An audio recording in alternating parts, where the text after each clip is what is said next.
di tengah kesibukan, mungkin ada permasalahan, dia tetap bisa manage emosinya dengan baik.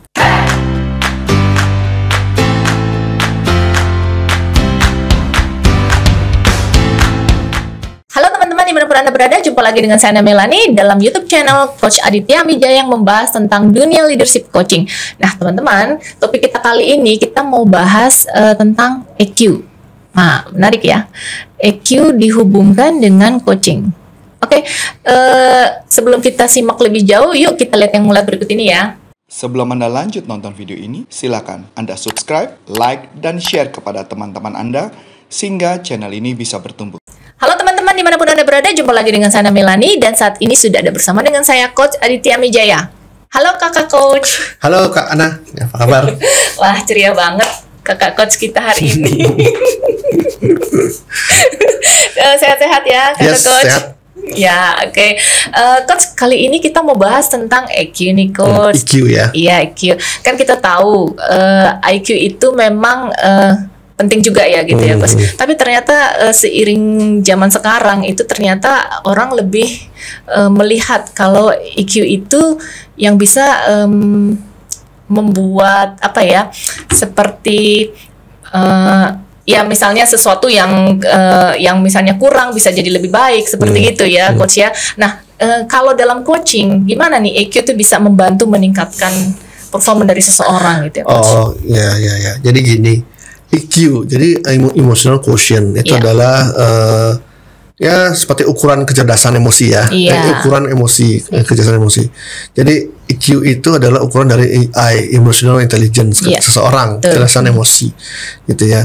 Dalam ya udah banyak ya penelitian, buku-buku populer yang bahas tentang EQ dan AI ini ya, emotional quotient dan emotional intelligence ini.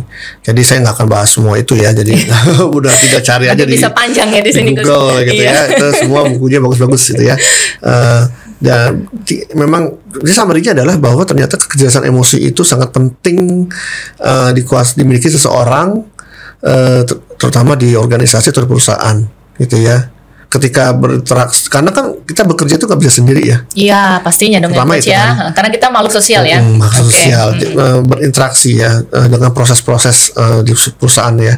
Nah proses-proses itu kan pasti ada orang-orang yang menjalaninya ya, bukan hanya kita. Bahkan kita sendiri ketika kita mengerjakan pekerjaan kita sendiri pun perlu kejelasan emosi loh. Betul. Oh gitu ya. Iya kan. Ya bagaimana supaya kita bisa memotivasi diri sendiri, ya kan itu kan kejelasan emosi. Iya. Gitu. Oh apalagi di zaman sekarang yang WFH ya Coach ya. Itu sangat penting gitu Coach ya. Gitu kan, terisolir. Jadi nggak orang nggak yang tadinya bisa ngobrol berkumpul saat jam gitu ya. Coffee break atau saat saat di kantin atau apa gitu. Iya betul. Sekarang udah nggak bisa gitu kan. Biasanya bisa ngerumpi di meja sebelah gitu kan. Sekarang udah susah ya. Gitu. Jadi jaga jarak tuh semua jaga jarak gitu kan di rumah masing-masing. Iya betul. Jadi untuk berinteraksi dengan orang lain itu kan jadi agak challenging. Dan itu perlu kecerdasan emosi buat diri sendiri agar tetap bersemangat dan termotivasi untuk bekerja. Iya. Gitu.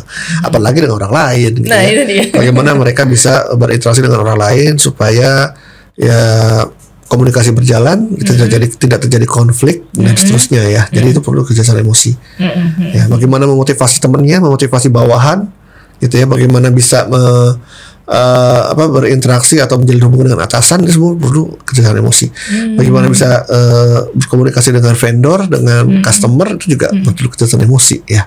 Jadi semua itu penting akhirnya. Iya benar Coach, benar kemampuannya. Nah, bagaimana kalau coaching ini bisa membantu meningkatkan kemampuan kecerdasan emosi ini? Iya jelas ya, menurut saya sangat penting, bukan sangat penting saja ya, memang coaching itu sangat bisa membantu dalam meningkatkan kecerdasan emosi ini, karena ini kita bicara tentang emosi. Ya, betul. Ya kan? Berarti emosi dari sini ke sini ya gitu Coach. Ya, dan coaching juga bicara tentang emosi. Ya kan, gitu, bukan hanya sekedar kognitif aja, tapi juga hati gitu ya. Jadi sangat erat hubungannya gitu ya. Agar seseorang bisa menyadari apa yang perlu diimprove dari dirinya dari sisi komunikasi, dari sisi emosi, itu kan perlu dia self reflection ke dalam dirinya. Ya, memahami dan perasaannya juga dia refleksikan sendiri gitu ya. Nah itu adalah melatih kecerdasan emosi. dan akhirnya dia bisa menyadari apa yang perlu dia improve dari dirinya dari sisi emosionalnya. Ya itu adalah hasil dari coaching ya. Terhadap improvement dari kecerdasan emosional ini gitu. Jadi ya pasti ada ini ya gunanya coaching di sini. Sangat berguna. Oke, boleh dikasih satu gitu ya coach ya, tips and trick tuh kira-kira teknik apa yang bisa dipakai untuk meningkatkan emosional ini, emotional intelligence ini? Ya dalam coaching pasti teknik yang paling penting digunakan adalah powerful questioning, active listening, gitu kan, memberikan observasi, bahkan kita silence, membiarkan dia merenung, itu adalah suatu teknik, gitu ya. Teknik silence, gitu teknik ya. silence, oke. Ya, jadi ketika kita bertanya si klien diem, itu kan bukan berarti dia nggak tahu jawabannya. Kebanyakan karena mereka merenung, gitu kan.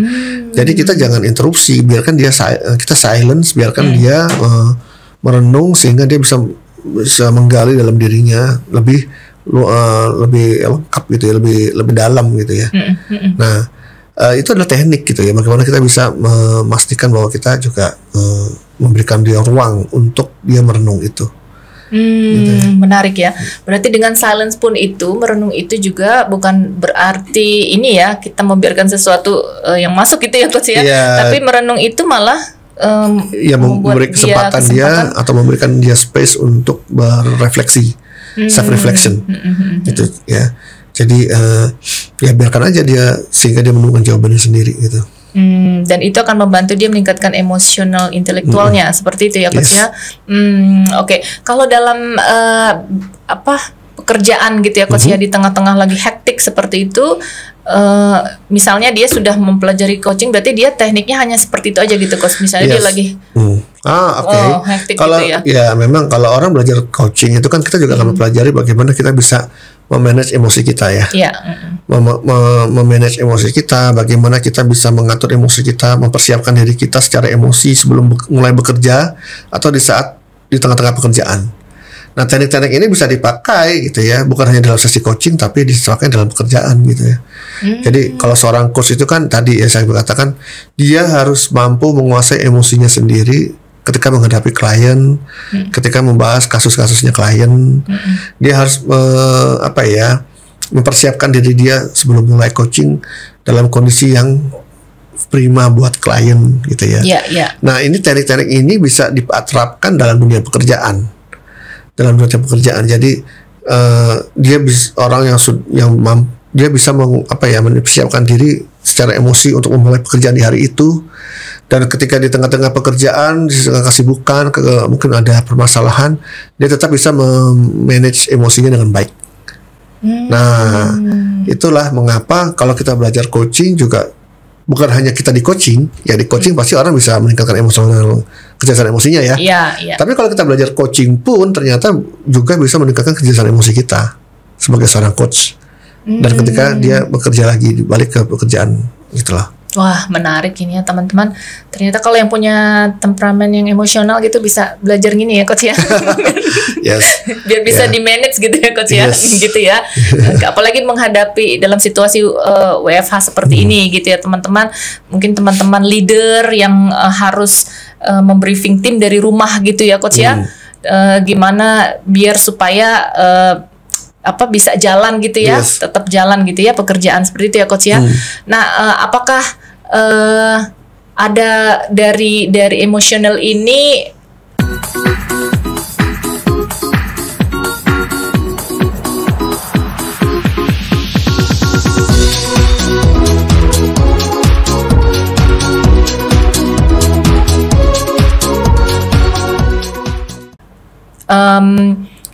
apakah dia dengan emosional ini bisa membantu meningkatkan kinerjanya gitu seperti itu ya coach ya? Jelas. Karena kinerja itu bukan hanya dipengaruhi oleh kemampuan teknikalnya ya, tapi tentang kecerdasan emosinya. Jadi sudah pasti gitu ya. Oke, berarti kinerjanya akan meningkat. Nah, teman-teman, kalau ada pertanyaan seputar topik kita kali ini, boleh langsung dilayangkan ke channel YouTube kami ini. Kami tunggu ya. Nanti bisa aja ada pertanyaan dari teman-teman yang mungkin akan kita bahas di tayangan berikutnya. Nah, kalau ada pelatihan-pelatihan mengenai coaching nih, mungkin ada teman-teman yang pengen tahu nih, coach, mau kemana nih ya? Saat ini kita punya 2 pelatihan ya, pelatihan sebagai untuk menjadi seorang coach profesional. Yang kedua adalah bagaimana kita bisa menjadi seorang bisa mengcoaching tim sales kita. Kedua-duanya itu bisa teman-teman baca dan bisa lihat ya jenis-jenis pelatihannya itu di www.corporaconsulting.com. Ya, korporanya K-nya gitu ya, C-nya adalah consulting. Kemudian kalau mau mendalami mengenal saya lebih jauh lagi, baca-baca artikel saya itu ada di leadershipuniversity.id. Oke, bisa langsung ke sana ya teman-teman ya. Oke, teman-teman dimanapun Anda berada, demikianlah bincang-bincang kita kali ini dalam dunia leadership coaching dengan saya Ana Melani dan saya Aditya Wijaya. Ya, sampai jumpa.